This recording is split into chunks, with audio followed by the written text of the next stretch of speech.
Дуже дякую, пане Антоне.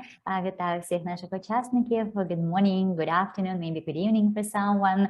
So hello from all over the world. I know that we might not necessarily be in Ukraine now, so that's why it's so pleasant to welcome all of our participants.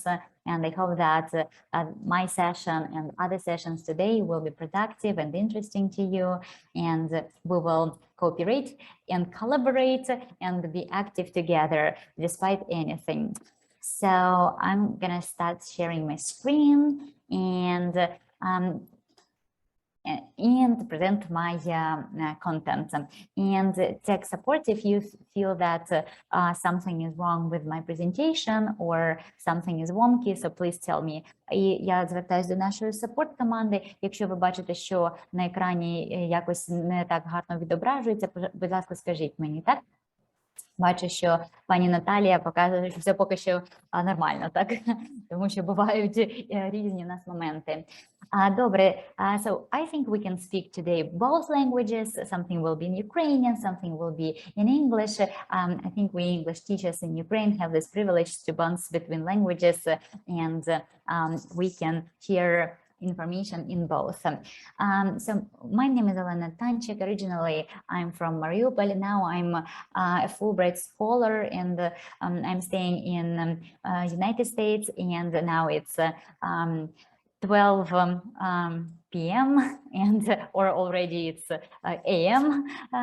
So for me it's very early or very late. I even don't know how to say, and that's why it's especially precious that you guys with me and support me, and it's such an honor to start our webinar today. Before I will speak about my main content, I want to say a couple of words about Fulbright program. Some of the speakers yesterday also shared some information about Fulbright, but my Fulbright is a little bit different. It's not necessarily for school teachers. So my program is called Fulbright Research and Development, and it's mostly for those who want to conduct a research in American university on various topics. You don't need to do something connected to English language. You may do this, but again, it's not a requirement. If you're interested in STEM, in media literacy, in biology, chemistry, journalism, so it's also possible. So this program is broad, and it provides a lot of opportunities for scientific research. My current study is inclusive education and how to teach English for students with visual impairment, and during my presentation I will refer to it mostly, but we will speak about other assistive technology and disabilities today too. So again, if you're interested to learn more about their Fulbright program that I participate in, so in my presentation there will be a link, and you may explore, because so as I have mentioned, my program is Fulbright Research and Development, but we have other programs. If you want to obtain master degree in TESOL, for example, or in other field, so this program also gives you this opportunity. We have the third direction, which is Fulbright Visiting Scholar, that provides you with a chance to combine your independent, absolutely independent research with field experience, and it's also some unique opportunity that you can embrace. If you want to teach Ukrainian, not English, but Ukrainian, and despite the fact that most of us are English teachers, but we also can apply for the program which allows us to teach Ukrainian as a second language for American students, mostly American students, or at least those internationals who study in the United States. My program also can provide you with that chance. So 4 main directions, and again, if you're interested, you will have the link and you can explore more, and maybe some of you will use this program for your professional development. So that was just a little bit about the my Fulbright, which is a little bit different from school teachers program that we heard yesterday.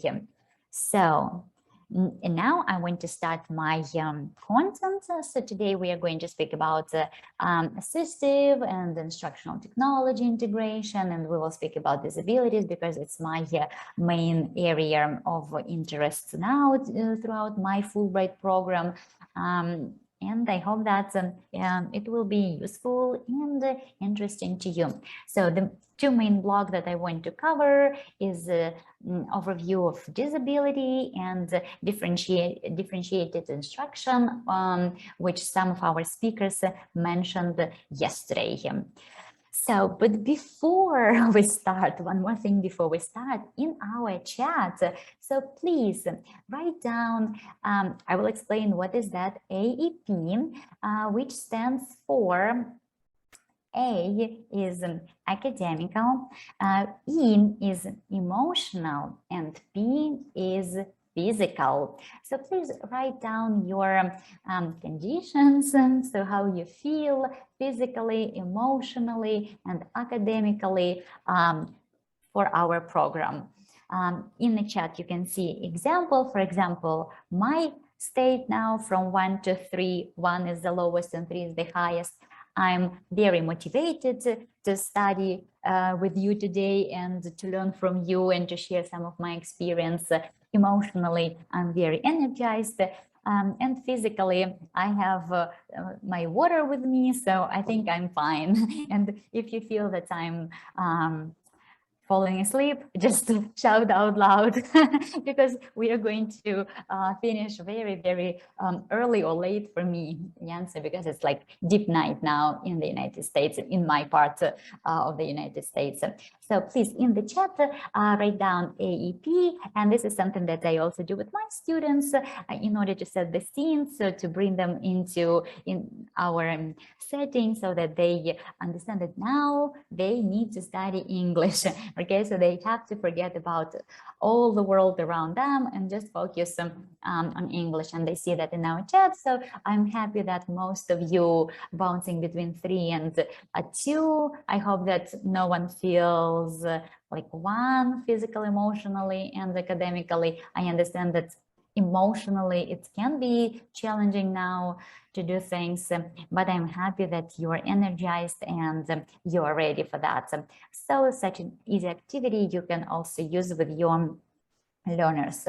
And why we do this? Because now, so probably you have seen such a diagram. It's social and emotional learning. We are not going to stress a lot about that, but this is something that educators around the world and my professors at university where I have my internship now always pay attention. They always address the social and emotional condition of every student, and they pay a lot of attention to that.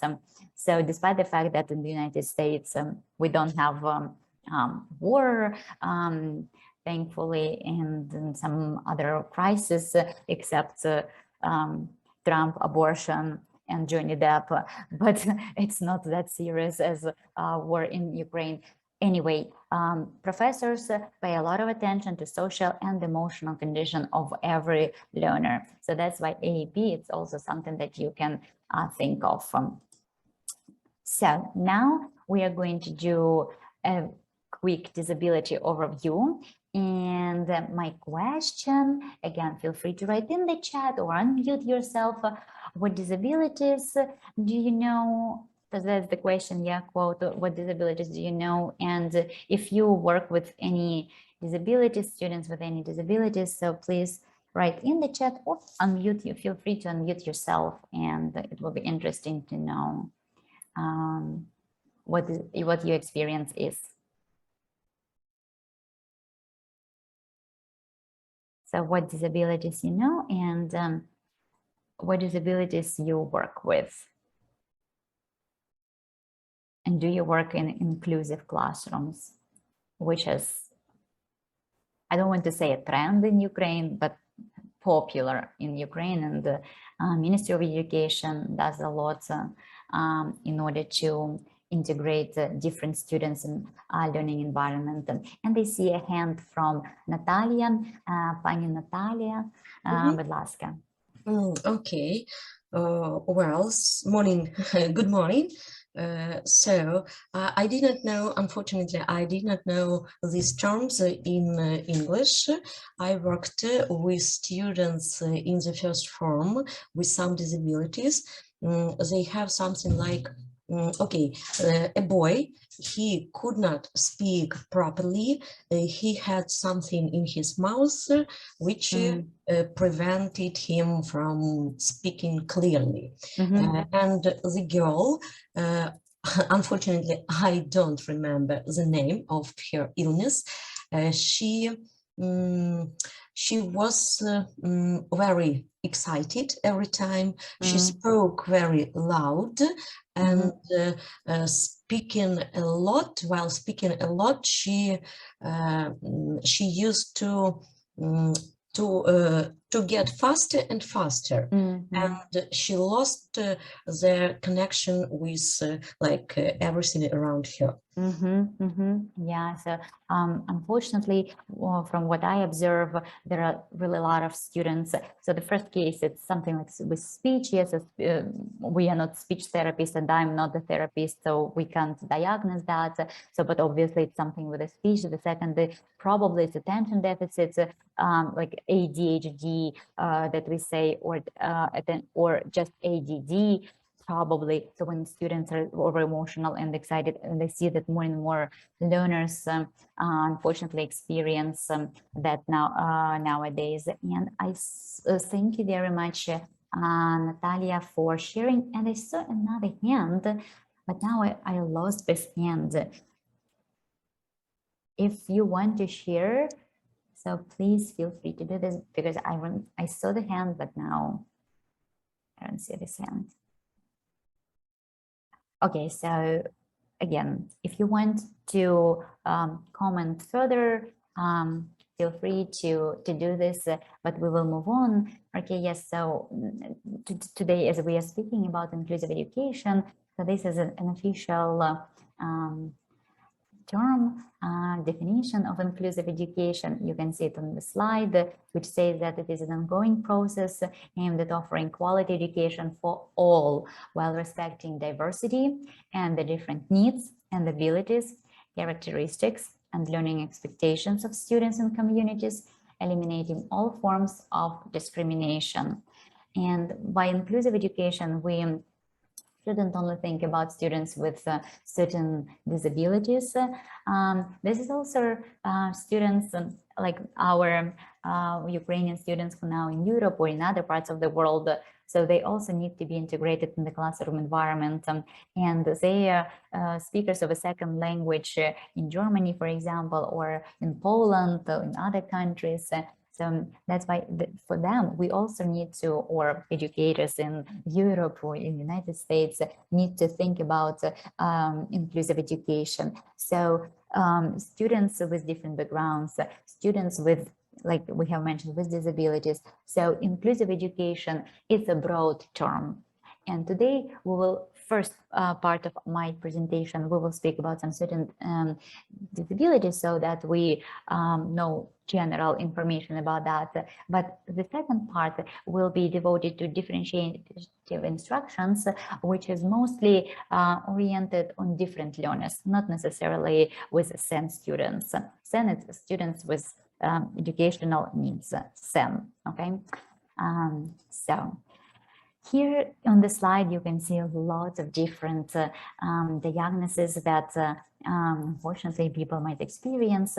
But again, what I observe here in the United States, if you experience some certain physical disability or learning disability or emotional disability, it doesn't mean that you have to be excluded. It doesn't mean that you have to study at home or be in separate classroom environment.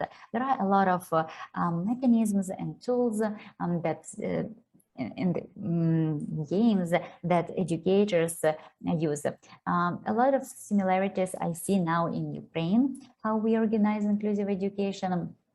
But I would say that the United States started earlier, so that's why they are more progressive in that. And usually for such students, not only general practitioner or general educator works, but there are SPED teachers, right? So specialists who are focused only on special education and who know how to approach a child and how to work with that. And usually if we have a child with a certain learning or physical disability, there will be a SPED teacher appointed to this cohort of students. I don't want to say good news. We don't want any child to suffer, but we always idealize, or very often we idealize United States or some European countries and think that they have developed further than we are, but not necessarily, not always. I would say that they also lack teachers, they also lack professionals who will work with students with disabilities. The same we experience in Ukraine, because we don't have enough resources, we don't have enough financial support for this. In the United States, don't think that everything is super clear and ideal here. So they also share the same problems. Teachers around the world, I think, more or less share the same problem, and their level of salaries, at least at school level, is also feel not that high as we think. So coming back to learning disabilities, in the previous slide, so you have the general picture, but here let's narrow down these terms, and you can see that learning disabilities can be put in different directions, so diagnosis and potential characteristics. So for example, this is something that we probably will not be able to diagnose unless you are a professional, unless you have some medical degree. But what we have mentioned with Natalia today, ADD, ADHD, which is attention deficit hyperactivity disorder or attention deficit disorder, right? It's hyperactive learners. We also can have people with auditory processing disorder, so who find it very difficult to focus, concentrate, and to listen to us. It's something that our educators in Ukraine are familiar very well with, is dyscalculia, dysgraphia, and dyslexia, especially dyslexia, which is now very popular, and we see more and more students with this learning specifics, and a lot of trainings are also organized in order to support such students and teachers too. We also speak about visual, perceptual, and visual motor deficit. It's when so this diagnosis impacts a child's ability to read and affects their ability to draw or copy, often leads to short attention span. So these are children who really find it difficult to write. The next one is executive functioning challenging, so which means that the kids struggle with executive function, something like, for example, planning or problem solving. So they find it challenging to organize their timetable, organize materials. So here in the United States, I see really a lot of students with these specifics. And the symptoms can be, like I have mentioned, inability to change tasks, difficulty following directions. For these kids, it's very difficult to concentrate. They can be impulsive, like Natalia said, her student is very overwhelmed, so she starts shouting, crying, or smiling, or laughing, and it's very difficult for her to calm down. Slow reading rates, poor comprehension and retention, and difficulty with basic math operations. So these are the symptoms for this group of disabilities. So that was the first one. And like I said, learning disabilities. Yeah, so the second group is about mental health conditions. So if you observe that your learner find it difficult to concentrate, again, can't organize themselves, they have problem with short-term memory, they're distracted, impulsive, they have fluctuating stamina, irritability. So probably you need to, first of all, talk to parents, of course, to psychologists. Maybe the child already has been diagnosed. If not, maybe we need to do that to collectively with parents. And diagnosis might be major depressive disorder, anxiety, bipolar disorder, which is mental health condition that causes extreme mood swings, like emotional heights and downs. It can be autism, different stages of autism, obsessive compulsive disorder. The word which is I struggle to pronounce, schizophrenia. I'm sorry if I pronounce it not correctly because it's super difficult for me, or post-traumatic stress disorder, something that our students might experience because they have lived through very and still living through a very difficult period of war.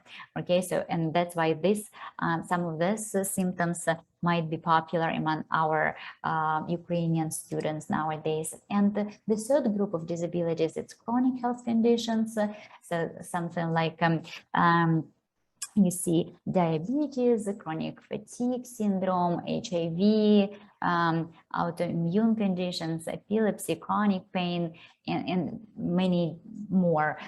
Probably if the student has something of it, you will know about that because they will have this on their medical list, and you will understand that you need a special approach to such a child.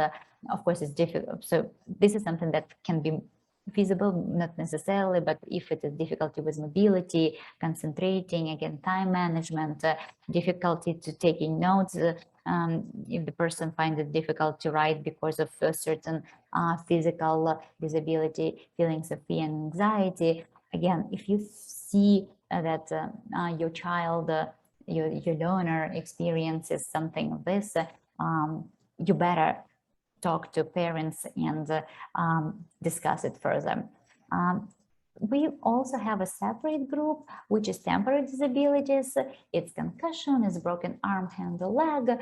And why I speak about these different types of disabilities? Because we as educators need to know and sometimes be very flexible and creative in order to ensure that all learners are included in educational process. There is a saying which is very popular, no child left behind, and we have to ensure that no child is left behind. And sometimes we know how to integrate different learners, sometimes we find it difficult, but this is our goal as educators. Invisible disabilities may include multiple symptoms. It's an umbrella term, as I have written here. Yes, so that captures the spectrum of hidden disabilities, different challenges. It can be also connected to neurological nature. For example, here I have my internship in educational center for students, for young learners, and for adults with different kinds of visual impairment problems.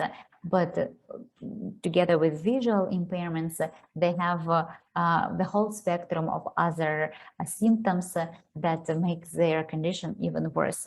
And of course, we as educators do not directly deal with them because you need to have a special training in order to be able to work with such children. But we all know our Ukrainian reality. Sometimes we receive such a child, and when we say that we need some additional support, our administration doesn't hear us or we still have to integrate this child into our learning environment. Okay. So now I want to do with you some practical activities just for you to understand how a person can find it difficult to read or to understand something, to comprehend, and later we will watch a short video just for you to be in reality of such a child. So I need, let me come back. So I need one volunteer who would like to help me today. Yeah. Do we have a volunteer? Okay, I see Natalia is interested in the topic. So Natalia, please, Natalia Darmaros, I'm sorry if I pronounce it not correctly.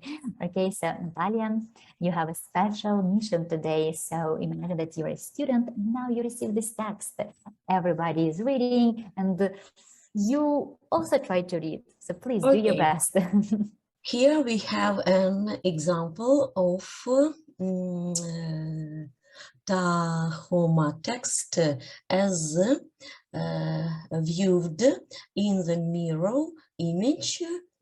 Please note that the text is printed bold for eyes of sight, and if you are able to read this text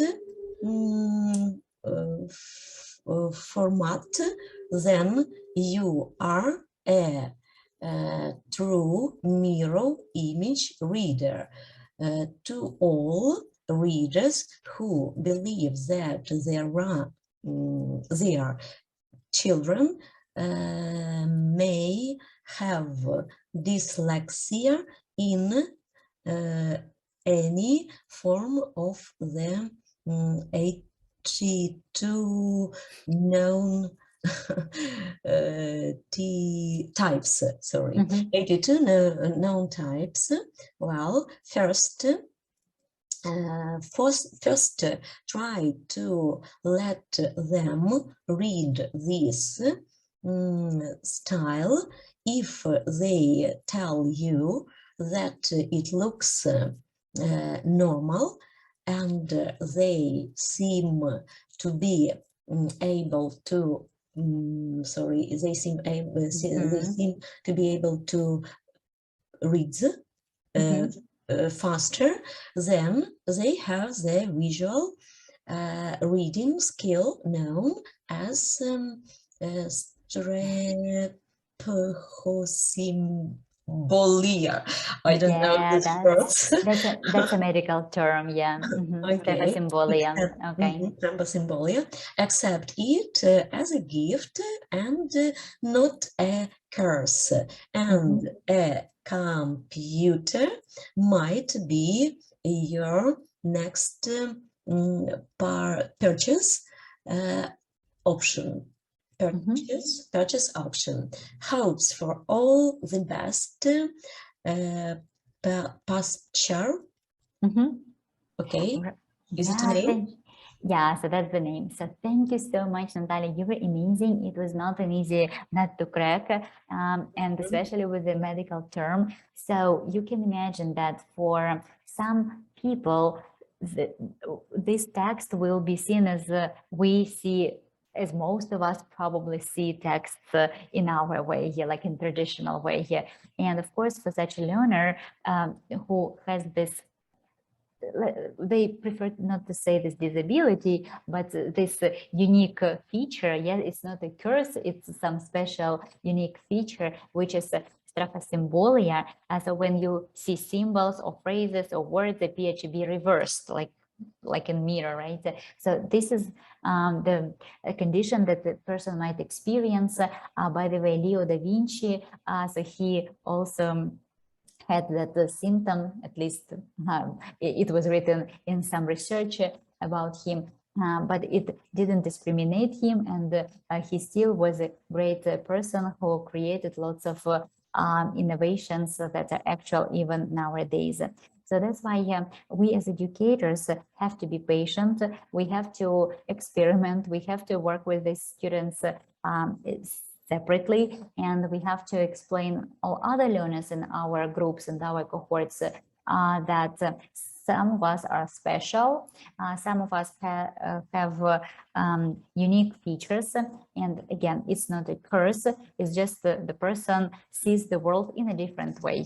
Okay, so just you see this in a different way. So that is why as an educators, we need to take it into account. We need to take it into consideration. Sometimes we will have to do our personal research, how to work with such a student. Later on, I will give you some of the ideas and how we can approach special students. But as an educator, very often we work individually, okay? Lisa asks in the chat if it's diversity. Traditionally it's disability. Yes, so we call it disability. But diversity, it's when we have diverse learners. It's a process when we have diverse learners in our learning environment, in our classroom. And we can have able students and disabled students with disabilities. But I prefer not to say, well, I have students with disabilities. At least I don't say it among my other learners.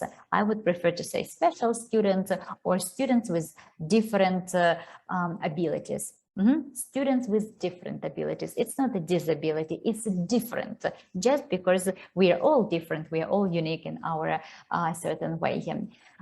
So the next thing is also interesting when the person would view colors in a different way. I see Irina is nodding her head. Irina, do you have any kind of experience, or maybe you want to read and to share with us? Yeah, good morning. I'm greeting everybody.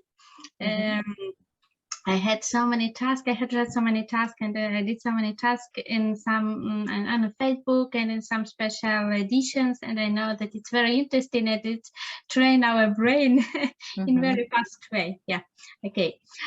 Green, red, blue, yellow, blue, black, red, blue, green, black, red, yellow, green, blue, black, blue, red, green. Okay, wonderful. So that's how some students may experience their visual individualities. And again, if you know that you have such a learner, you also have to be adaptive for such environment and to adapt the tasks, because it's something unique, right? that our learners might have. But even if you don't have students with this special ability, it's like Irina said, it's very good to practice yourself so that your brain will work in a different way. Yeah, let's say like this. Good, but it's also a very situation that we may have in our classroom environments. And one more thing one more exercise or activity that I want to do with you. Again, maybe someone wants to help me read the text. Do we have anybody interested in such activities? Do we have fans? Okay, so yes, Natalia, please. So today is your activities. Yes, I see you like them. Let's try. But please unmute yourself. We can't hear you. Okay, if you can read this, you have a strange mind too. That I don't know something, believe that what I could not couldn't believe that I could actually understand what I was reading.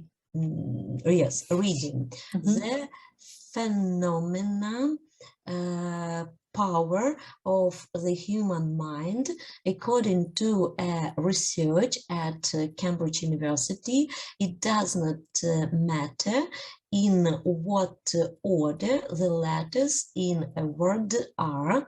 The only thing I can't understand. Yeah, so that's a difficult word, right? The only important thing is that the first and last letter be in the right place. The rest can be a total mess, and you can still read it without a problem. This is because the human mind does not read every letter by itself, but the word as a whole. Amazing, huh? Yeah, and I always thought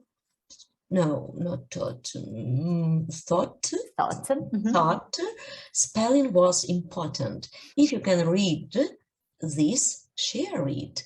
Can you read this? Only 55 people out of 100 can. Yeah, so sorry, Lisa, I see in the chat you wrote that you also wanted to continue. You wanted probably to read. I'm very sorry we were so involved in reading with Natalie, but I'm sure that no, it's okay. It's okay. So, but you can play with this text later. Yeah, and, but I could do it faster. So I have please. very strange mind, as I understand. Can you do like one sentence? Sorry? So you said that you could do this very quickly. So maybe yes. You can, can you do one sentence to demonstrate your talent? If you can read this, you have a strange mind too. I could believe that I could actually understand what I was reading. The phenomenal power of the human mind, according to research at Cambridge University. It doesn't matter in what order the letters in a word are. The only important thing is that the first and the last letter be in the right place, and so on. Wonderful. And we see that another Lisa supports you in the chat. Yes, so Lisa supports Lisa, right? Yeah, so amazing. Again, if you were attentive and you were reading, so while Natalie and Natalia and Lisa were reading, so the text has the meaning, right? So that was a research at Cambridge University. Yeah, so how our mind may work, and it's phenomenal too. But unfortunately, people who suffer dyslexia or other physical disabilities, so they put a lot of pressure in reading. And that's why when they finish the sentence, they not necessarily will remember the beginning of the sentence. And this is the main challenge for them. They can accomplish that and they can read it apparently, but the end of the sentence, even not to mention the fact the end of even this short text will be a struggle for them because the beginning will be completely lost. Again, as educators, what can we do with that if you have such a child, such a learner? So we as educators, what can we do? We need to read somehow with this, or maybe we need to provide the information for this person. They need to read. So there are multiple things that you can do. So one thing that you can pre-record yourself, or I will show you some websites where the texts are already pre-recorded. So probably the person could just listen to this text, or you can do peer work. So the two students can work collaboratively. Sorry for my English. So one can read, another can listen, which also can be already an interaction between two of them and can benefit both. One will work on reading and pronunciation, another person will develop listening skills and still will receive the content. So again, as educators, we can experiment and see what works fine for us and for our learners. First for our learners, of course, students first, and then for us, so that we understand how we can work and experiment. There are a lot of tools that can help us to read the text. So now a lot of students have their phones, their parents can dictate, or again, peers. You can also even in Telegram or WhatsApp chat. So we can experiment with different messengers. But there are also devices that can help us do that, and those are professional devices. We are not going to go deep into that, but if you're interested, so you can reach out to me and I can provide you with this information, because it's not a problem at all. And my students with visual impairments, so they can't read, but it's not a problem for them at all. So they live almost 85% of a life of a visually able person, because first of all, a lot of Androids, iPhones, all the smartphones, so they have special programs already built that can dictate. You just need to learn how to operate this programs with your hands. So they can dictate, and they know how to do. If they know how to do this, it makes their life very easy. There is a special device which is called Victor. It's kind of a dictaphone, as we used to have in the past. So it is called Victor, and it helps students and people with visual impairments pre-record information, listen to the information, share the files, and do multiple functions. In our chat, I see that someone from YouTube wrote that they work with visually impaired people. So just check it out. So device is called Victor, V-I-C-T, or Victor, right? So very interesting, not very expensive, and you can even pre-order it in Ukraine. Even now in the wartime, the delivery works more or less okay, depending on the place where you are, but I mean, it's still possible. So how to deal with the information that we have obtained with such students? So there are some basic strategies, but I would tell you that unfortunately or fortunately, there is no blanket formula which may be applied to all cases. Every learner, every person is unique. And when I approached my professors and asked them, oh, how can I work with this type of students or with that type of students? So please give me a checklist, like instructions, and I'm done. I will know how to work with such be the happiest teacher, and my learners will be super smart. Unfortunately, my professors told me, there is no kind of a checklist. There is no one exact scheme that you have to follow. It's all individual. And here in the United States, like in Ukraine, for every student with disability, so they have a special document which is called individual plan, and this individual plan, it's up to 20 pages document, which is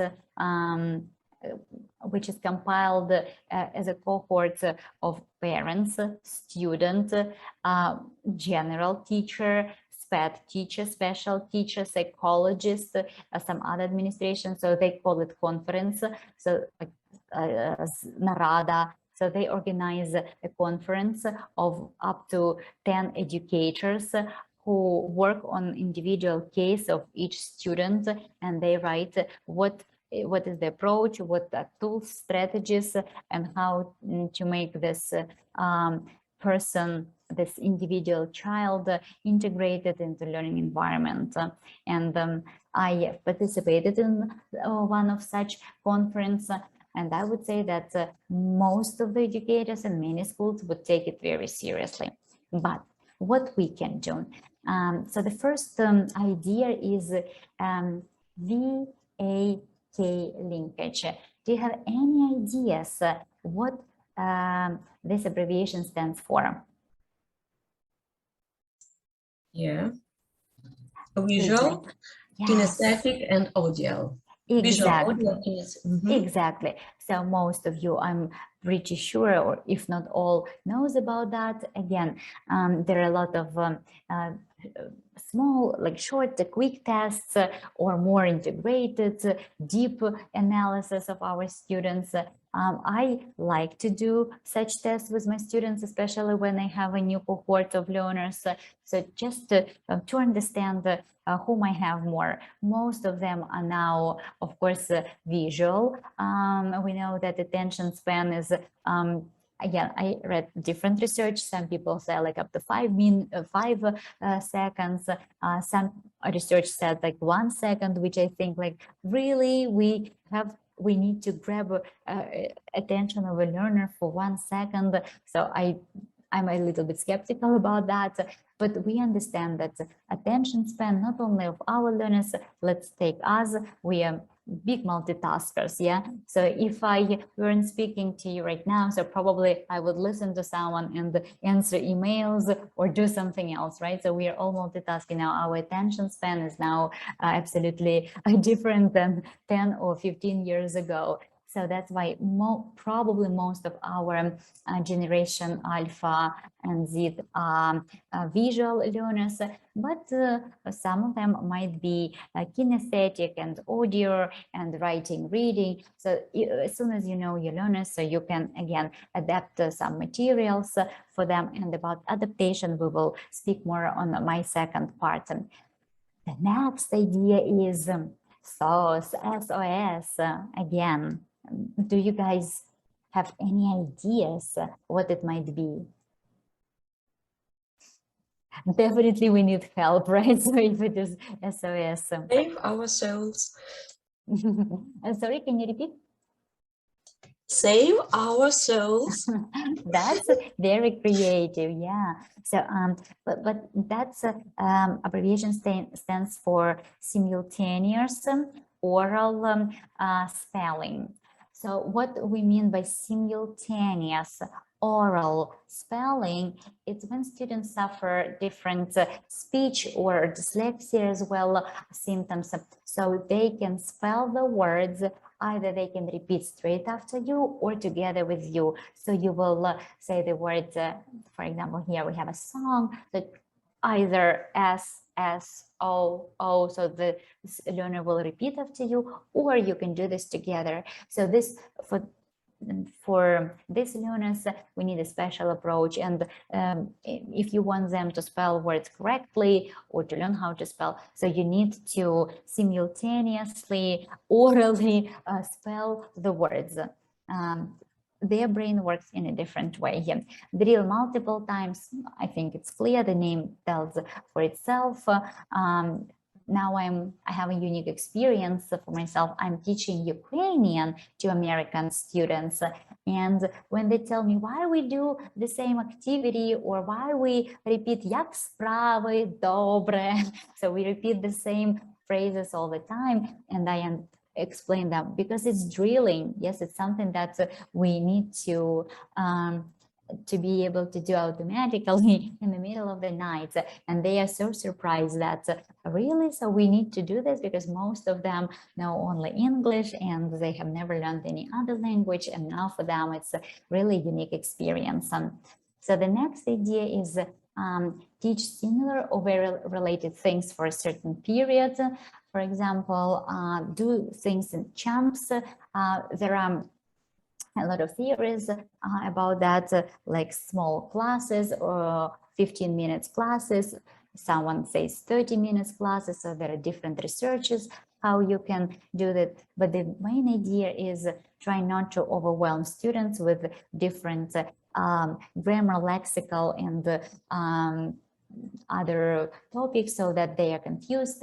So especially for students with attention span deficit, or again with some certain disabilities, they so really need to be very narrow. So the topics have to be really, really narrow, because for them it's very difficult to comprehend a lot of information. Unfortunately, what I see in our textbooks, not in all, I don't blame our system, but in some, not only in English, but in some courses, we really have a lot, and we jump ping pong things from here to there, and students are so confused. Again, speaking about my experience with my American students, we learned with them on one page of the book the word kniha. And then in the text, just half a page below the text, which supposed to drill and work on the same vocabulary, introduces the word knyžka. And they are lost. They do not understand why. Here it is kniha, knyžka, why we do not keep with kniha, at least for 1 or 2 pages, while they really understand and remember these words. So this is something that I want you as educators also to follow. And if you are going to design your course one day, so pay special attention to it, because not only with students with certain disabilities it is difficult, but for able people too. I have some questions in the chat. Tatiana asks, so did your American students show real progress, and how soon? Yeah, so it's not related, so this question doesn't really relate to this topic, but what I could say that they are doing an amazing job. But it's an immersive program, meaning that I teach Ukrainian 5 hours every day, 5 hours, and that's that's a paradise for learners.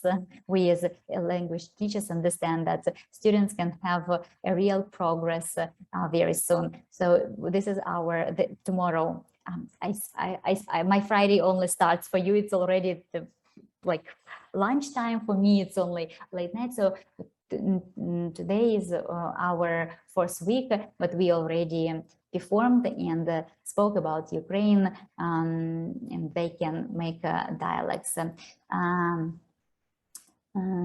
Yeah, so I see positive comments to Natalia, who is an expert, and she used to teach Peace Corps volunteers. Natalia, so probably I need to talk to you about that. So that's we can also talk about that. Okay, let's come back to our, sorry for that I put some other questions into our conversation, but I think if we speak about inclusive education, so it's not, as I have mentioned at the beginning, it's not only about disability, right? So then it's about the second, learners for whom language is a second one.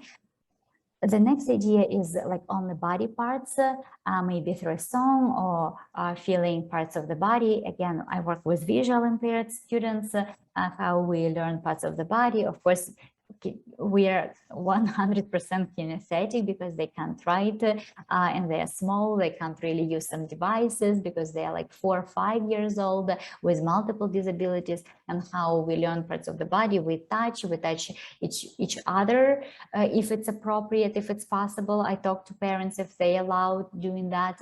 I have some toys for them, and even singing basic songs like knees, toes, and head, and the songs and others. So we always try to touch things, otherwise they will not be able to understand what is happening. If, for example, we had when we had Halloween, so how I read books for them. So I was reading different books, and I brought pumpkins for them so that they could touch them and understand. So this is pumpkin. Okay, so again, if you have students with visual impaired or hearing impaired, so touching things will be a good idea for them. Oral reading, oral spelling while writing, yes, so this is something that you can apply here. Also, as an advice, do not expect them to copy text from a board or book, because it can be difficult for them. Don't push them to do this during the class, because they might need more time, and they can be distracted by that, so they would feel that they can't do this at the same speed as other learners. So again, experiment in this case. Except homework created on computer, I understand that we teach them cursive, for example, like in 1st and 2nd grade.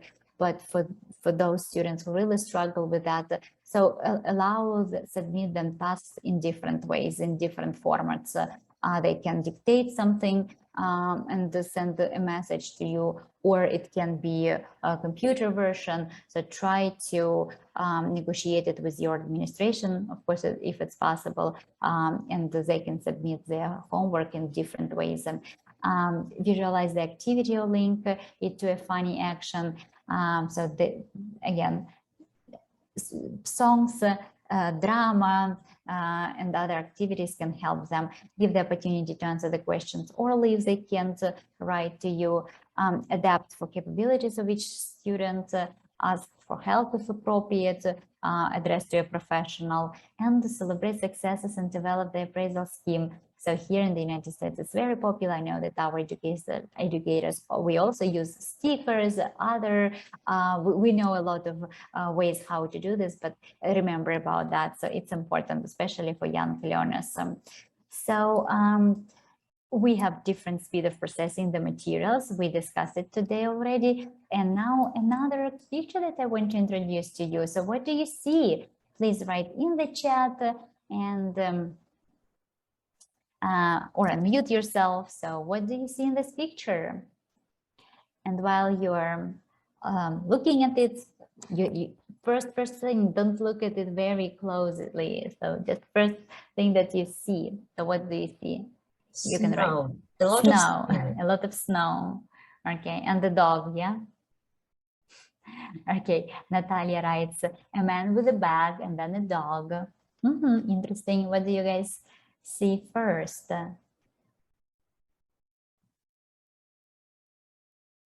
Good weather. He is without a cap or a hat. Maybe. Okay, yeah. So again, some of you might see the dog. Some of us might see a man with a rucksack, like Natalia. So again, that's because we are all different, and we need to explain it for our learners. Yeah, so we are different. We perceive world in different ways. What about this picture?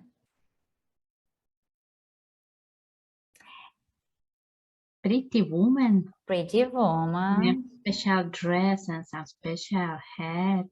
Like a veil, yeah. Do we see anybody else in this picture? Huge nose, yeah.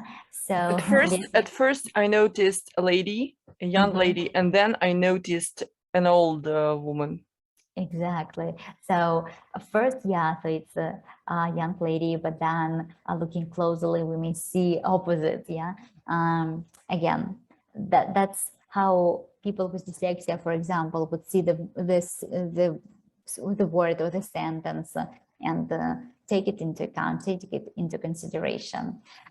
So now I want to view with you. I can't see an old woman. Yeah, so probably when you see when you have this presentation, you can see that it's a nose, that's an eye, and that will be chin with mouth pointing down. So that can be an old lady. I want to show. I want to watch with you a video. It's a long video. We are not going to watch it all, but small parts of it will show us an experiment as one educator did with other teachers, and I want you after that reflect on it. So we are going to watch only up to 3 minutes, but you can watch it later, like the whole. And I am going to have the bias that many mainstream teachers have, which is that LD means lazy. And he speaks super quickly, like extremely quickly, but I hope you will understand like the general idea. It's a video like from ages, quite old one. So this man, he is an educator and he wants to show something to teachers who also came to him for training for a workshop. And dumb, and if you just push the kids and motivate them enough, they can learn. It's that they choose not to. Again, please just follow along with me. Don't take it. It's now. Follow him, okay? Anything personally. We'll have a good time doing this thing. Nobody's going to get hurt, but you will get a chance to see what it's like to be a learning disabled child. You will see what it looks like to be a disabled child, yeah.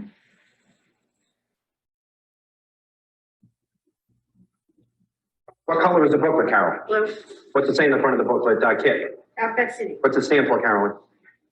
What does it stand for, I Carolyn? don't know. What is it? It says at the bottom of the book. What's it stand for, Maria? Frustration, anxiety, and tension. Frustration, anxiety, and tension. What kind of animals top of the page, Kara? Turn to the next page. What color is the first page, Jane? Blue. What does it say in the first page, Carol? The first page, Carol. Earth to Carol, come in, please. The first page. Earth to Carol, come in, please. Raise your hand if you thought that was funny. Yeah, everybody likes that except who? Except Carol. Anytime you as a teacher or a parent decide to use sarcasm with kids, understand that you created a victim.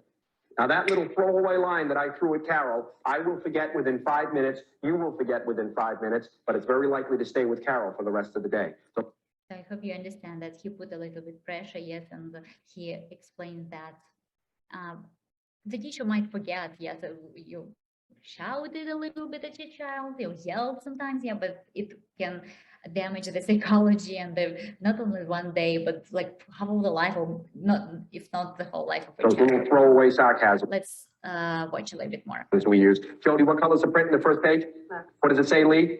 Activity 1. Was that what it says, Stephanie? Yes. Turn to the next page. What color is the next page, Lee? Yellow. What kind of animal is top of that page, Jody? Tiger. That's not a tiger, Carol. What kind of animal is top of that page? A cat. It's a cat. Famous story with a catnip, Maria. Famous story with a catnip. Famous story with a catnip, Maria. Famous story with a catnip. Give me one famous story with a catnip, Maria. Okay, does anxiety affect performance? Does anxiety affect performance? Of course it does. According to this, Maria doesn't know one story with a catnip. Give Maria a call tomorrow, she'll give you 30 of them. But in this situation, with the anxiety we've created already, with the anxiety that we've created in a short period of time, Maria's unable to get that information out. Famous story with the catnip, Carolyn. 3 little kittens. Famous story with the catnip, Debbie. Garfield. Famous story with the catnip, Cara. Incredible journey. Famous story with the catnip, Kelly. Melissa. Karen. Kim. Barrett. Okay, let's take a look at what's happened now. I accepted the answer I don't know from Kelly. What were the next 4 answers that I got in a row? I don't know. See, we have to really put this under a microscope and look at this. You people have been learning disabled now for 6 minutes, and many of you have quit. Not 6 years, not 16 years, the way the LD child lives, but 6 minutes. And many of you, once I began accepting the answer, I don't know, how many of you decided if he calls on me, I'm going to say, I don't know. Raise your hand. Yeah. So you understand that then you know, yeah, so that's for our disabled students, it's easier to say, I don't know, if we constantly accept that, so they will, for them it's easier, so they will be in their comfort zone. Of course, he exaggerated, and I'm sure that no one of us speaks to our learners in such a way. But again, we might think that we speak in a normal pace, in a smile on our face, but for these students with different disorders, you might sound exactly like this, like very aggressive with the pressure, and they will be very much distracted. So again, that's for your information. Be attentive with that, and better communicate with your learners. All right, so the next thing is identify barriers to accessibility and inclusion. So we might experience some physical barriers, instructional communication barriers when we, I will speak about this, and attitudinal barriers. So physical barriers means like of ramps, elevators. So not a lot, unfortunately, depends on us in this situation. If you don't have a special visual, auditory, or tactile signage or seating options, so you can do pretty much nothing about that. But again, you need to talk probably to your administration of the school about that if possible, or submit grant to US Embassy. Maybe they will help you with that, or something that can really depend on you. It's a timed test, it's information available in one format, it's video without captions, it's deadlines. So by this, what I mean, for example, at university where I study, at Arizona State University, they have very flexible testing regime. So if you come to professor and say that I have a certain disability, they will allocate a special time for testing. You will do the test not for 30 minutes, but for example, for 2 hours. so they will, this process is called accommodation. So they will accommodate you. So they will try to ensure that you can submit this test just in different time or in a different format. So they will provide you with flexibility.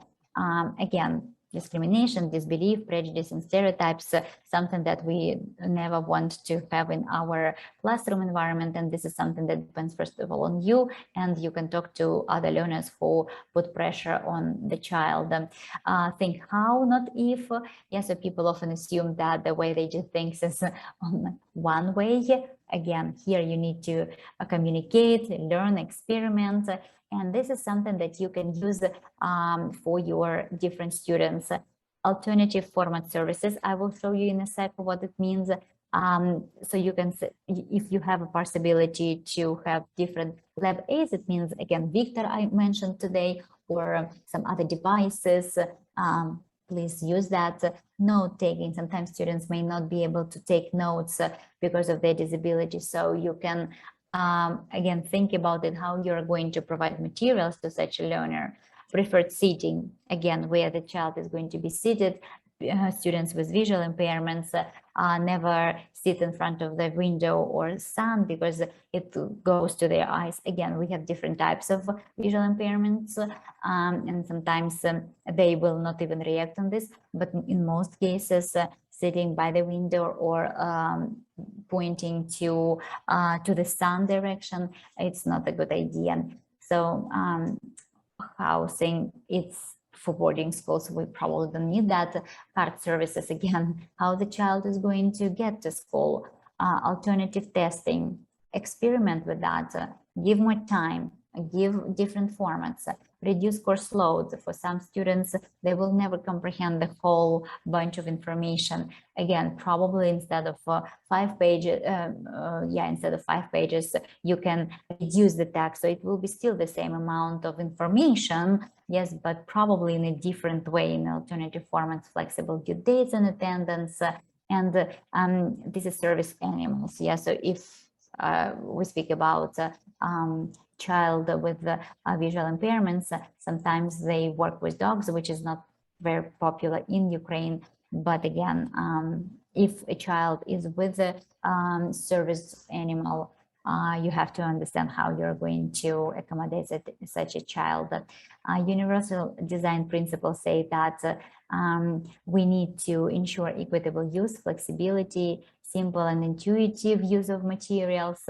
Of course, tolerance, you have to tolerate such a child and be tolerant to them. Low physical effort, size and space to approach and use. So think how you're going to place the tables, the chairs, the furniture in your classroom, so that all students will have access to different resources.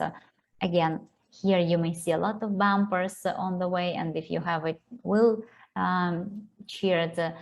person or low mobility people, so that's not okay. So why you need to build your gym or your environment in this way, if initially you can think about it and do it in this way, okay? So the idea of inclusive education and differentiation instructions is that you build the environment from the beginning. You do not adapt something later, but you as an educator need to think about alternative possibilities when you plan at the stage of planning. And now we are going to do a quick activity in breakout rooms. So in the chat, I will post these questions. So you collectively will think what you're going to do in this situation. Okay, I will stop sharing my screen and post these questions in the chat so that you will see them. And give me 1 second, please. And I want you to find, like, brainstorm ideas for and solutions for that. And for those people who watch us on YouTube, I will show the screen again, and you can write in the chat or think what you're going to do. So I think that 5 breakout rooms will be okay here. Okay. So guys, are you ready? Do you have your questions in the chat? So what you're doing, so for next, I think 5 minutes will be okay. So during next 5 minutes in your groups, please discuss what you're going to do in this situation, how you're going to accommodate and adapt your environment. Okay, so you don't need to cover all 5 questions, as many as you want. Okay, so I created 5 rooms. I think maybe 6 rooms.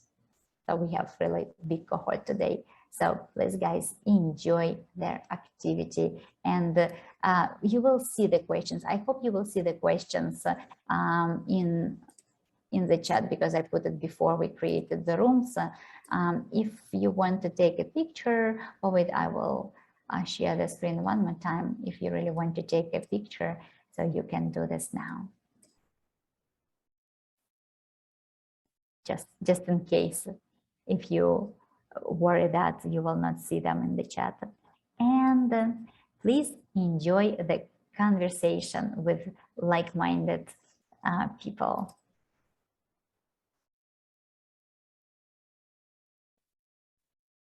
So I hope you see the invitation. Please join your breakout room and think, what would you do in this situation, in this or that situation? You have up to 5 minutes to do the task.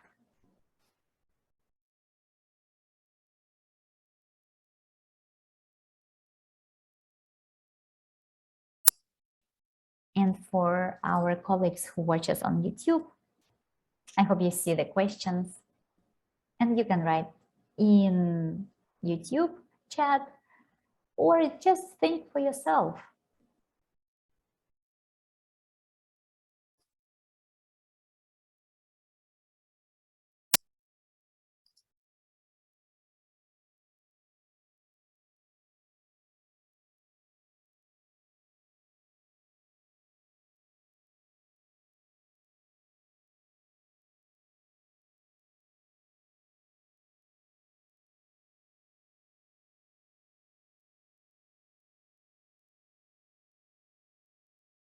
So if you have an opportunity to join a room, so feel free to do that.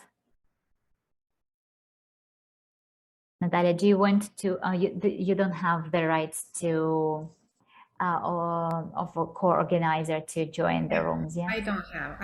Okay. So that's why at first I wanted to join, and then I thought probably maybe I'm not allowed to do that. So no, you are appointed. Actually, you are appointed. I meant, can you switch the breakout rooms, like to monitor people? I don't like this term, but like to see if everything is okay. But I think you were appointed. Let me find you. Okay, here is 2 people in the second group, so I will join them. Okay. Yeah, but I think they are in the main room now, so they probably have some technical issues, so they can join the room maybe. Okay, then I'll stay here. You know, they're not going to mix all this stuff. Yeah, so I want to share, I want to join some room, but if I join, so the participants probably will not, who watches on YouTube, so will not see the questions.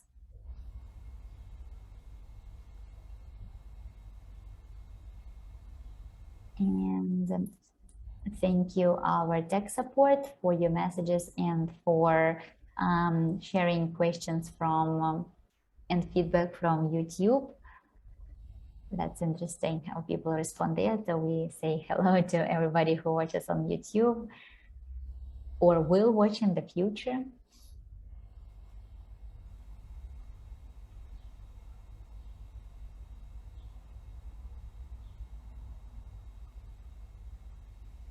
Okay, I think I will close the rooms in a minute.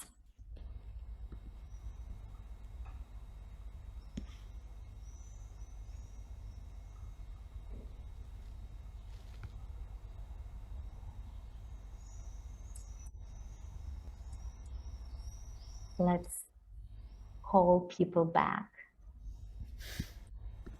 They have no other choice. Yeah, probably they don't really want to listen to me, but sorry, guys. No, I didn't mean that. Everything is moving very good. Really, I myself learned lots of stuff. Like I didn't Thank know you. that before. So thank you. Thank you so much for your support, Yam. People don't want to come back. Everybody is enjoying the discussion.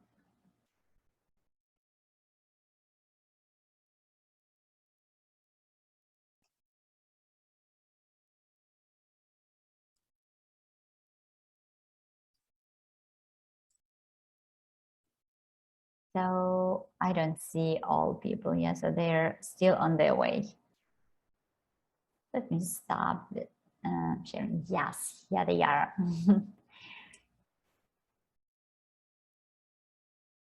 Welcome back, everyone. I hope you had a good discussion. It was pretty short, I know, but as I have mentioned, you don't need to discuss all questions. Maybe we can hear one or two ideas from our groups. Is there anybody who would like to share? The first idea was you're going to be showing a video during a presentation, and you might encounter different situations here. If again, you have people with visual or hearing impairments, ADHD students, how you're going to organize this process. Any ideas how you will accommodate and adapt? Okay, then, so that was the question for group one. And firstly, we specified that the video should be kind of, the characters from the video should be familiar to the audience. Then they will be more involved, engaged in the watching. Then there was a suggestion to show it twice, and definitely all the activities like pre-watching, while watching, and post-watching activities should be included. And depending on the disabilities of impairments of the students, perhaps some of them with listening disabilities will get the script, the audio script of or just subtitles to the video to follow, and then they will enjoy the video together with the students. And the questions, if these are kids, they should be like simple ones and evoke curiosity, like what color was the hat the main character was wearing, or something, just to engage even those who are easily distracted, because children enjoy colors, motion, something vivid. That's why the questions shouldn't be too complicated for them, I guess. Exactly. I can't but agree with that. Yes, so we definitely do not want to overwhelm them. Maybe someone can pick up any other question and comment. Yeah, may I have a word? Of course. Yeah, I recall Oksana Chugay. We also thought about that situation when we demonstrate a video for our students. I recalled my experience at one seminar when the presenter demonstrated a video in French for us, teachers of English. Yeah, in that way, he tried to send a message for us in which ways we may make this experience enjoyable. Because the first time he demonstrated the video, we just listened to what the characters, said, and only then gradually he revealed the screen. After that, the subtitles. in English. Going through that, those tortures, we got the understanding of what our students, which potential problems our students could have. Exactly. So we thought about subtitles in our group. Yeah, so subtitles could help. You can assign the video in advance so that the learner probably can watch with parents, even if the parents are also with hearing visual impairments, but I mean, they are already adults, so probably they already have the idea how they can accommodate themselves. So there are like lots of different ways how you can do this. Great, so thank you so much for your feedback and for your ideas. So I think that we can move on, and the next, like finishing the first part of my presentation. So what I want to say is to read this quote by another educator and researcher. And when I saw it, I was stunned. It's really like how much depends on us as educators. Yeah. So, and this person said that I've come to a frightening conclusion that I am the decisive element in the classroom. It's my personal approach that creates the climate. It's my daily mood that makes the weather. As a teacher, I possess a tremendous power to make a child's life miserable or joyous. I can be a tool of torture or an instrument of inspiration. I can humiliate or heal. In all situations, it is my response that decides whether a crisis will be escalated or de-escalated, and the child humanized, or dehumanized. With this quote, I wanted to summarize the first part of my presentation, and I hope that this quotation will also stuck in your mind, like it's stuck in my mind, and now I feel even more responsibility for my students. So moving on to the second part, before we do that, remember that at the beginning we say AAP, emotional, physical, and academic readiness. And now I want to introduce to you a square breathing. Okay, so this is also part of social emotional learning that we need to ensure to our students. So let's try to breathe following the instructions, and people who are into yoga and other spiritual practices would probably support me and say that it's something that calms us down and brings to better results. So that's why on 4 we inhale, on 4 we exhale, and we do this twice, like in a circle or square. So if you want to do this with me, please do. If you feel shy, you may not do this, but you can find a lot of practices like this online, and from time to time do with your students, and let's see how they're going to behave, especially students who can concentrate. Probably such very easy breathing exercises can help them. I hope while I was talking, you already inhaled and exhaled twice. If not, you can still keep going. Don't do this many times, otherwise you can feel dizzy. Okay, and people in from YouTube also, you can breathe with us. So part 2, I would like to devote to instructions, differentiated instruction, and I want to start with a quote of Albert Einstein. So probably you notice that I'm a bit of a fan of a quote. I know that Natalia Tanchyk also uses a lot of quotations in her lessons. So I never teach my pupils. I only attempt to provide the conditions in which they learn. Again, something that I I hope that you will remember. So now, what differentiated instruction is? Yesterday, I think Irina's, they mentioned briefly about that. So it's a framework for accommodating a student and attending to students' variability and approach to varying instruction and making adaptations with the aim of helping more students in diverse classrooms experience success. So what we are going to do now, you will see a slide. I think we will skip the game, but you will see the slide with a very big scheme, but no worries, we will put it into chunks and we will learn it gradually. So why we need to differentiate our instructions? Because again, we have different students with different strengths and weaknesses. We have diverse students.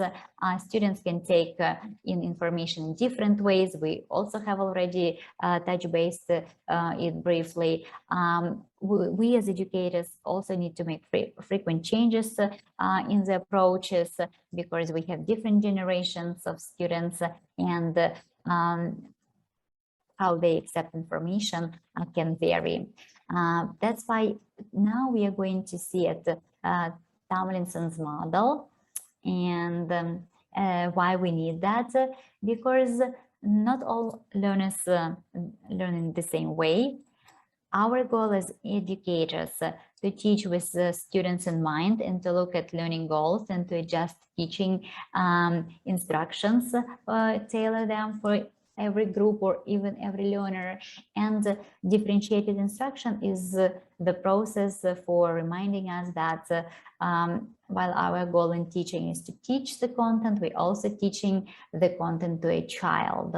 Yes, and not just the book we teach or the information that we give, but we need to put it into child's heart and head. So the very big and a little bit overwhelming model looks like this. Again, please show me your reaction, or maybe write in the chat if you have ever seen this scheme, if you have ever applied that in your practices. I'm pretty sure that all of us applied, maybe not necessarily we saw this as a scheme. And again, it's a little bit overwhelming. Let's put it into chunks. Okay, so the first layer, okay, yeah, so for some of it was new, but now you will see that you know a lot about that. So the first layer of this model focuses on general principles of differentiation. So which means that we need to, as educators, think about respectful tasks, quality curriculum, teaching up, flexible grouping, continual assessment, and building community. And you may see like, oh, wow, so there are so many different things that we have. I want to work with you collaboratively now. Again, I will put you into, oops, my mouse, into breakout rooms, okay? And we are going to work together. So what we are going to do, you will have about 10 minutes. You're going to use the link, and together we will create a PowerPoint presentation very quick. So here are the questions that you're going to answer, and every group, depending on the number of a breakout room that you have, will read the text on the first slide, and on the corresponding slide of the same color, you're going to answer these questions. So you will see these questions, and I hope you all have access to the presentation. So I will share it in chat, and let's see if it works fine. So the questions are very simple, like what lies in the essence of the aspect, why is that important, and give an example how this or that concept can be implemented, and using image. If you have time, if you want, you can also add some pictures so that you will see visually, for those who are visual learners in our group, how it can be implemented. Okay, so let's have a look. I need, yeah, so I see that you're already browsing the groups. Yeah, so I need 6 groups. Give me 1 quick second to rearrange our breakout rooms and to see how many rooms we have now. So yeah, I think we are good with that, and are all good. Let me very quickly rename you so that you are not confused. We have 1, 2, 3, 4. Yeah, we are missing 1 group. if tech support can help me very quickly to, how can I start new groups? The seasons when the people was born, for example. No, I mean, like, I need to finish this. So if recreate, Len, recreate. I don't see this button. For some reason, I don't see that. And if tech support can help me to... I can do it for you. Yeah, please. If it's possible to do 6 groups, I would really appreciate that.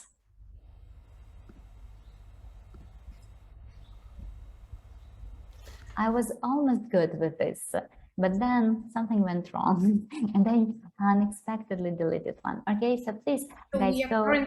we currently have 7 rooms, right? So I needed 6 rooms, so that's why I wanted to recreate them.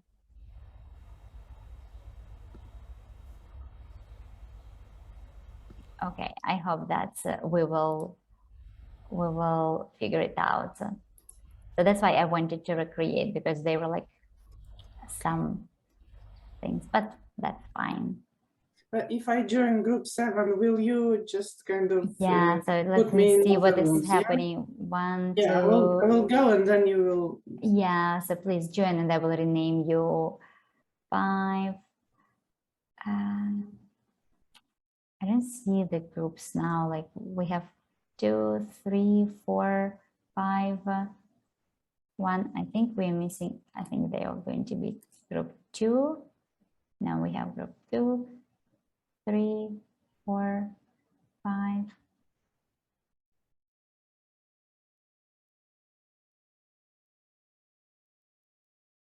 Yeah, so that is why I asked for help. So like how to restart the groups, but that's fine. I just don't understand group 7. It's supposed to be like we have group 1, which group 2, 3, 4, we don't miss anybody, right? I think they can be 6. Oh, I would better use my microphone when I speak. Well, I'm saying that looks like group 6 is empty. That's why. Yes, and now I can't rename the group for some certain reason. I was able to do that, but now I can't rename. Don't you mind if I put you into group 2? Don't you mind joining this group?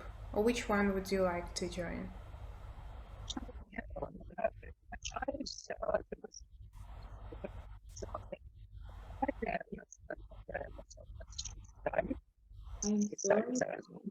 Okay, so people came back. So all rooms came back. That's amazing. And sorry, Marina, we can't hear you. So the tech support, we can't hear you. Room 3, okay. But I think that the breakout rooms were recreated and now they look fabulous. Sorry, colleagues, now you can proceed and your group says the number of your slides, okay? Thank you, Marina, for your help.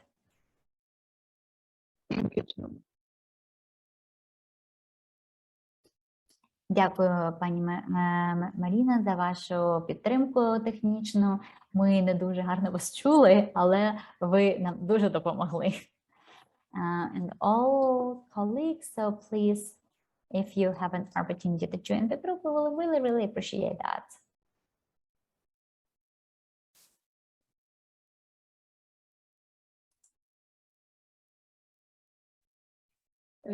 I'm sorry again, can you send me to group 5? Because in group 3, I was the only one. Oh yeah, so that's because people didn't join the group number 3. Same with me. I was waiting alone in group number 6. So let's go to group 5, not 5 again. Okay, yeah, so I think there are already 2 people in group 5, so you can join them. And Пані Леся, ви не війшли, війдіть, а потім перейдіть. Я вас переміщаю, але ви не хочете переходити в п'яту. Я нічого не роблю, я не знаю, чому я не можу.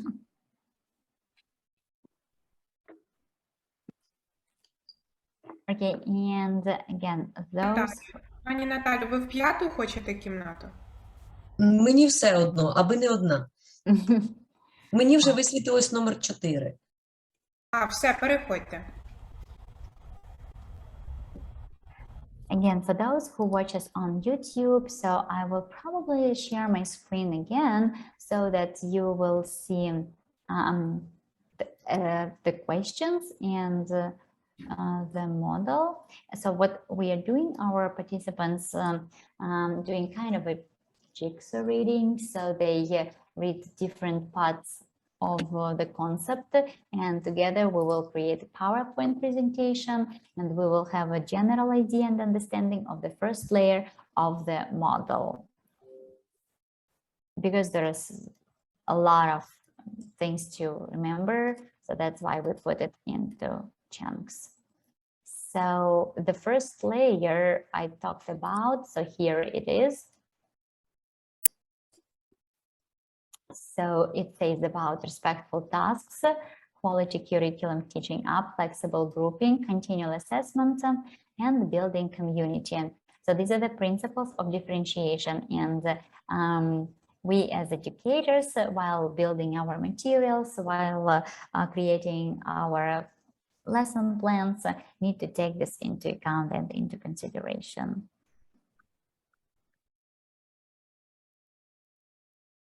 So let's see what is happening with our another presentation. So now people are reading this bit of the text.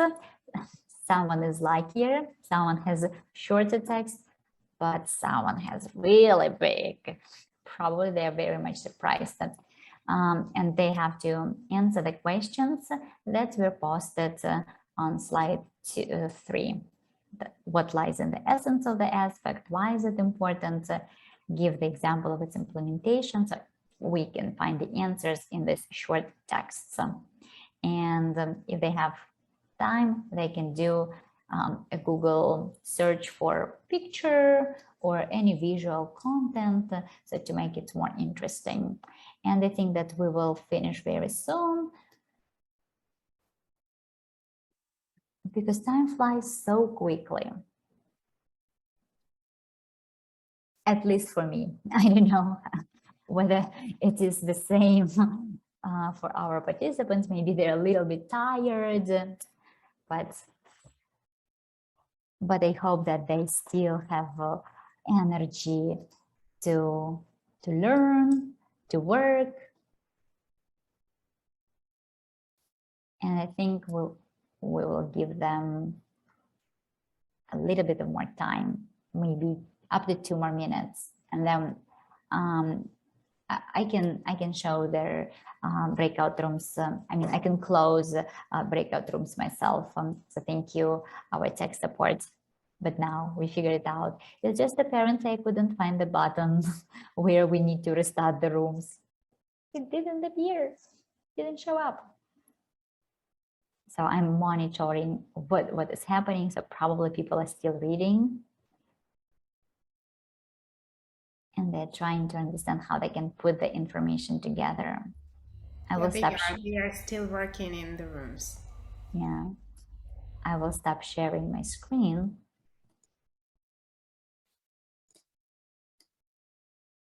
And I hope everyone understands what is going on. Let me just have a very quick sneak peek to some of the breakout rooms to check the temperature, what is happening there.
Lena, unmute your microphone. Or I was talking to myself. Not first time. Thank you, Oksana. Not the first time. Okay, so I see that some of the groups were a little bit confused. So maybe my instructions were not super clear. Some of the groups really had more time to do the task. So let's try to check it together because we are running out of time. So, but I'm sure that it's important to very quickly and briefly do this. And again, you will have the presentation and you will have the link so you can look at it. Again, the idea of differentiated and differentiation and is to vary your instructions and materials. So if we speak about respectful tasks, so again, they have to be purposeful, meaningful, engaging, to name a few, and all other things that proceed with that. Quality curriculum, group number 2, did you have time to read your part? Yeah, we did, and we actually prepared the slide, yeah, a little. Can you please share? I'm also not sure that we got the task correctly. We kind of answered the questions to get in the essence. And it means that the curriculum, of course, is like basis, but it can be slightly different in the US if the students achieve the objectives stated. So like it's more student-centered, and then we build all our job, all our work around the student in order to help them achieve the objectives stated in the curriculum. Yeah. And they teaching up, group number 3 means that students should be working into difficulty levels that adjust according to their abilities. Okay, and if you read further, so then you can understand what teaching up means. We also have flexible grouping. I think the name tells for itself, but if you're interested, you can read a little bit more about that. And continual assessment, it's again, so most of you understand what continual assessment is. So this is something that teachers and students need to ensure how to measure and the learners with different abilities. Building community, again, something that's super important for students with different abilities so that they do not feel excluded. And we are going to finish in a second. Okay, so the model has, let me just come back here. The model has different layers. So we discussed the first layer. Let me come back. So the very basic one and the most important, but then you will differentiate by your content, process, how you give information, your product. It means how we test our students and whether they do video, for example, or they read the text and you mark them and assess. So this will be the final product that they produce in different ways. Affect, it means you need to really pay attention to their emotional conditions, and what kind of learning environment you create for them is also important. So again, in the presentations, you will see some questions. If you want to reflect on your own, you will be able to do that. I remember that according to our students, we need to understand how ready they are to accept information, what their interests are, and what is their learning profile, whether they are visual, kinesthetic, and so on. So this is the model that I wanted to share you with.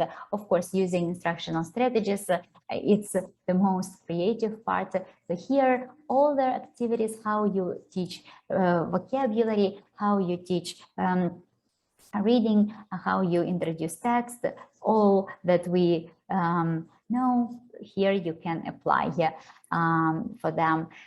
So I hope that, again, these schemes will be useful to you. You will know now different types of disabilities. I shared some American experience, what we have here, and this model of differentiations will be useful to you. if you want to differentiate for your learners, there are some websites that are quite popular in the United States, and I see that they are using them all the time for creating books.